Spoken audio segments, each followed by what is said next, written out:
Հանուն Հոր և Որդու և Հոգու Սրբո, ամեն։ Ահա առողջացար, և գնա այլևս մի մեղանչիր, որպեսզի քեզ ավելի մեծ չարիք չլինի։ Այսպես ասաց մեր Տերը Հիսուս Քրիստոս,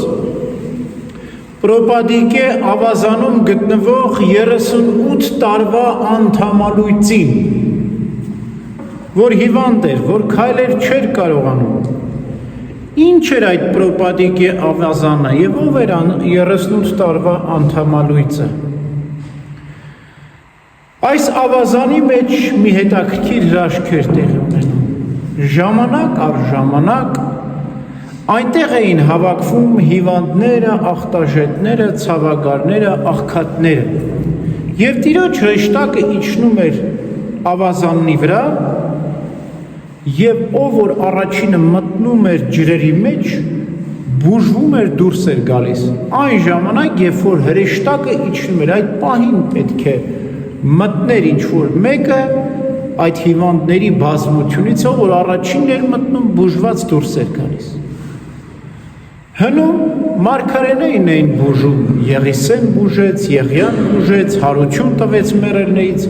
և շատ բուժումներ մարգարեների միջոցով էին կատարվում։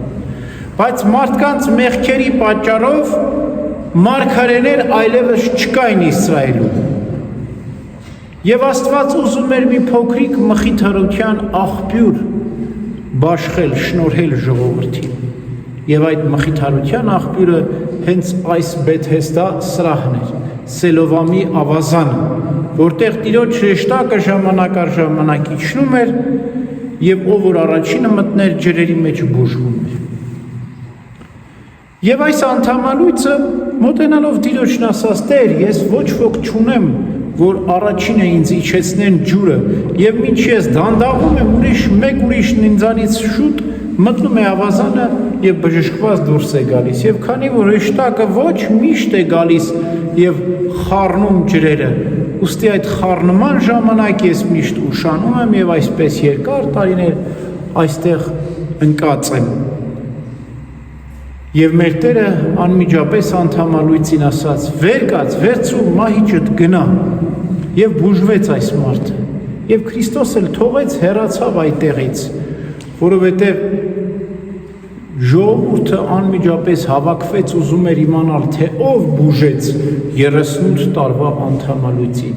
Եվ քանի որ չէր ուզում, որ աղմուկ աղաղակ լինի, և ամենակարևորը չէր ուզում, որ ի ցույց մարդկանց լինի իր բարի գործը, ուստի թողեց ու հեռացավ։ Հետո այդ մարդը, որ բուժվել էր, տաճարում Քրիստոսին էր փնտրում, և Քրիստոս տաճարում գտավ նրան և ասաց. «Տես, ողջացար, գնա, այլևս մի մեղանչի, որպեսզի ավելի մեծ չարիք քեզ չլինի»։ Ինչ էր այս խոսքերով ուզում ասել մեր Տերը։ Ուզում էր ասել, որ այդ քո 38 տարվա հիվանդությունը մեղքի արդյունք է, մեղքի պատճառով ես դու հիվանդ, 38 տարի ապաշխարել ես մեղքիդ համար։ Հիմա բուժվել ես, եթե նորից մեղք գործես, նորից կպատժվես։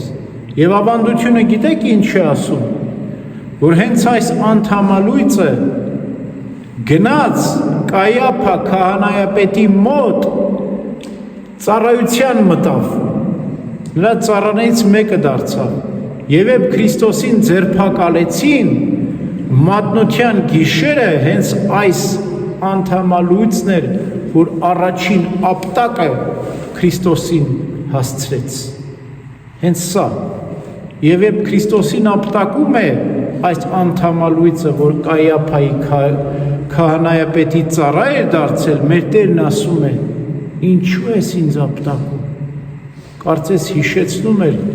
որ ախր ես քեզ բուժեցի,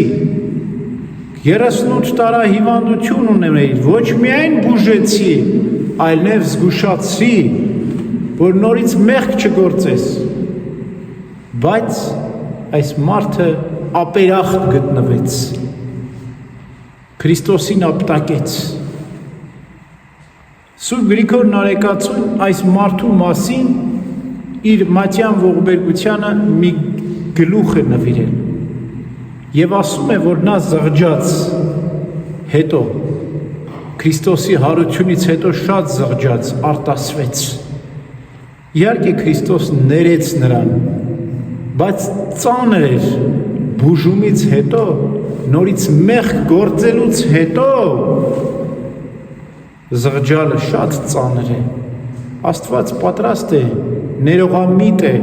և ներում է մեզ, բայց երբ որ մենք մաքրվում ենք,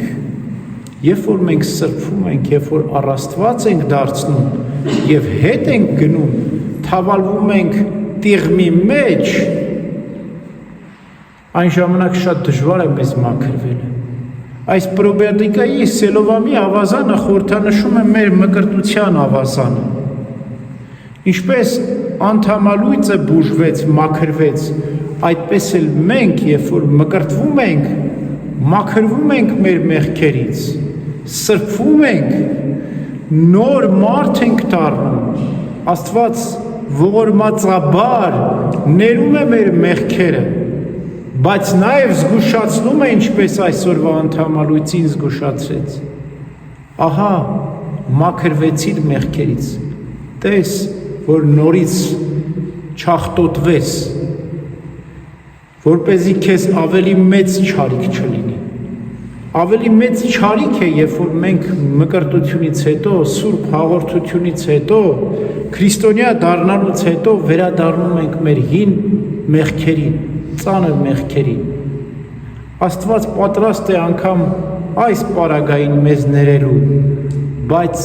դժվար է ուրացությունը շտկելը, որտև դա նշանակում է ուրանալ Քրիստոսի, երբ որ մենք վերադառնում ենք մեր հին մեղքերին, երբ որ Աստված իր արյան գնով, Քրիստոս իր մահվան, խաչի և արյան գնով մեզ գնել է, մենք մեզ չենք պատկանում, և Տիրոջ անգին արյան գինն ենք, իրավունք չունենք այդ արյան գինը ուրանալու։ Ուրեմն պետք է շատ զգույշ լինենք, մեծ մեղքերից հեռու լինենք, որպեսզի Աստված մեզ ողորմածաբար նորից ընդունի, որպեսզի մենք ինքներս համարձակություն ունենանք Տիրոջից ներողություն խնդրելու, որտև երբեմն մարդը Աստված մարդուն ներում է, բայց մարդը ինքն իրեն չի կարողանում ներել։ Ինչու, որտև ծանր է հանցանքը, դա ուրացությունն է։ Ուրացությունը դժվար է ներվում, մարդն ինքնին դժվար է ներում, Աստված պատրաստ է ներելու, բայց այնքան ծանր է մեզ համար այդ ուրացությունը, որ մենք ինքնես մեզ չենք ներում։ Ուրեմն հեռու մնանք մեղքերից, որովհետև դրանով մենք Քրիստոսին ենք ուրանում։ Հավատարիմ լինենք Տիրոջը, արդար կյանքով ապրենք և Տիրոջ շնորհը ողորմությունը մեզ վրա կլինի։ Ամեն։